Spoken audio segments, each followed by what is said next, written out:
വഖഫ് ഭേദഗതി ബിൽ രാജ്യസഭയിൽ പാസ്സായതിനു പിന്നാലെ പുലർച്ചെ മുദ്രാവാക്യം വിളികളും ആഹ്ലാദ പ്രകടനങ്ങളുമായി മുനമ്പത്തെ ജനങ്ങൾ റോഡിലിറങ്ങി. കേന്ദ്ര സർക്കാർ വാക്കുപാലിച്ചെന്നും ഇനി സംസ്ഥാന സർക്കാരാണ് ഇടപെടേണ്ടതെന്നും മുനമ്പം സമരക്കാർ പ്രതികരിച്ചു.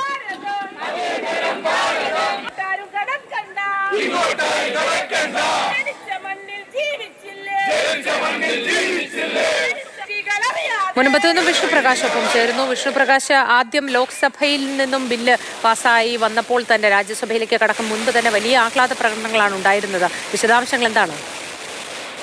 പാർലമെന്റിന്റെ ഇരുസഭകളും വഖഫ് ഭേദഗതി ബില്ല് പാസാക്കിയതോടെ മുനമ്പം ജനത വലിയ പ്രതീക്ഷയിലാണ്. ഇപ്പോൾ ആ പ്രതീക്ഷ നമുക്കൊപ്പം പങ്കുവയ്ക്കാൻ മുനമ്പം ഭൂസംരക്ഷണ സമിതി കൺവീനറായിട്ടുള്ള ജോസഫ് ബെന്നി ചേരുന്നുണ്ട്.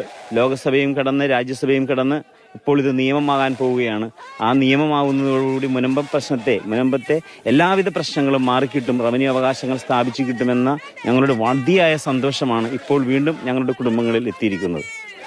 ഇനിയിപ്പോൾ ഈ സമരത്തിന്റെ ഒക്കെ ഒരു ഭാവി എങ്ങനെയാണ്? ഇപ്പോൾ ഒരു വലിയ നിങ്ങളുടെ ആവശ്യങ്ങൾ എന്ന് പറയുന്നത് ഈ റവന്യൂ പുനഃസ്ഥാപിച്ച് കിട്ടുക എന്നുള്ളതാണ്, ലാൻഡ് റവന്യൂ അവകാശങ്ങൾ പുനഃസ്ഥാപിച്ച് കിട്ടുക എന്നുള്ളതാണ്. അപ്പോൾ ഈ സമരം ഇനി ഏത് രീതിയിലായിരിക്കും? അത് കുറച്ചൊരു അയവ് പ്രതീക്ഷിക്കാമോ? സമരം ശക്തമായ രീതിയിൽ കടന്നു പോകും. റവന്യൂ രേഖകൾ ഞങ്ങൾക്ക് പൂർണ്ണമായിട്ടും സ്ഥാപിച്ച് കിട്ടുന്നതുവരെ അത് കൂടുതൽ ശക്തമായിരിക്കും.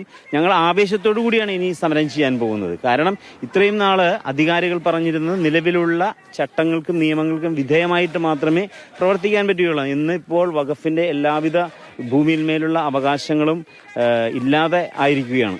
അതുകൊണ്ട് തന്നെ ഞങ്ങൾ ശക്തമായ രീതിയിൽ തന്നെ മുന്നോട്ട് പോകും. സംസ്ഥാനത്തുള്ള പ്രതിപക്ഷങ്ങൾ, അതായത് ഇപ്പോൾ LDFും അതുപോലെ തന്നെ UDF ഉൾപ്പെടെ മുന്നണിയിൽ പെട്ട ആളുകൾ പറയുന്നത് ഇപ്പോഴും മുൻപൻ ജനതയെ സംരക്ഷിക്കാൻ വേണ്ട കാര്യങ്ങൾ ഈ ബില്ലിൽ ഇല്ല എന്നുള്ള തരത്തിലുള്ളൊരു വാദം പറയുന്നുണ്ട്. അതിനെപ്പറ്റി എന്താണ് പ്രതികരണം? പാർലമെന്റിൽ ഈ മുനമ്പ് നിറഞ്ഞു നിൽക്കുകയാണ്. പിന്നെ എന്തിനാണ് പേടിക്കുന്നത്? ഞങ്ങൾക്ക് എന്തായാലും ഏത് രീതിയിലും ഞങ്ങളുടെ പ്രശ്നങ്ങൾ പരിഹരിക്കപ്പെടും. ഈ മുൻകാല പ്രാബല്യം ഇല്ല എന്ന് പറയുന്നതും അത് ഈ എല്ലാവരും മുൻകാല പ്രാബല്യം ഇല്ല എന്ന് പറയുന്നത് സെക്ഷൻ 40 ആണ്. ഈ സെക്ഷൻ 40 അനുസരിച്ചിട്ടാണ് മുനമ്പം തീരത്തെ ഈ 114, അതായത് ഇവിടുത്തെ റവന്യൂ അവകാശങ്ങൾ എല്ലാം ഈ ഭൂമി വഖഫ് ബോർഡിലേക്ക് എഴുതിയെടുത്തിരിക്കുന്നത്. അവർക്ക് ആ അവകാശം കൊടുക്കുന്നുണ്ട്. അതുകൊണ്ടാണ് ആ സെക്ഷൻ 40ക്ക് മുൻകാല പ്രാബല്യമില്ല എന്നാണ് പറയുന്നത്. പക്ഷേ ഇത് അതിനനുസരിച്ചിട്ടല്ല വരുന്നത്.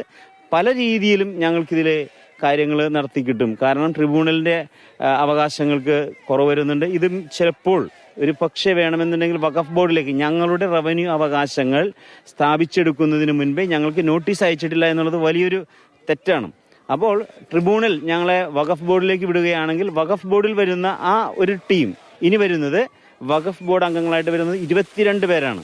ആ 22 പേരുടെ മേലധികാരിയായിട്ട് വരുന്നത് കളക്ടറാണ്. ആ കളക്ടർ അവരടങ്ങുന്ന സംഘവും ഞങ്ങളെ കേൾക്കാം. അതൊക്കെ പെട്ടെന്ന് സാധിച്ചെടുക്കാവുന്ന കാര്യങ്ങൾ മാത്രമാണ് ഇത്.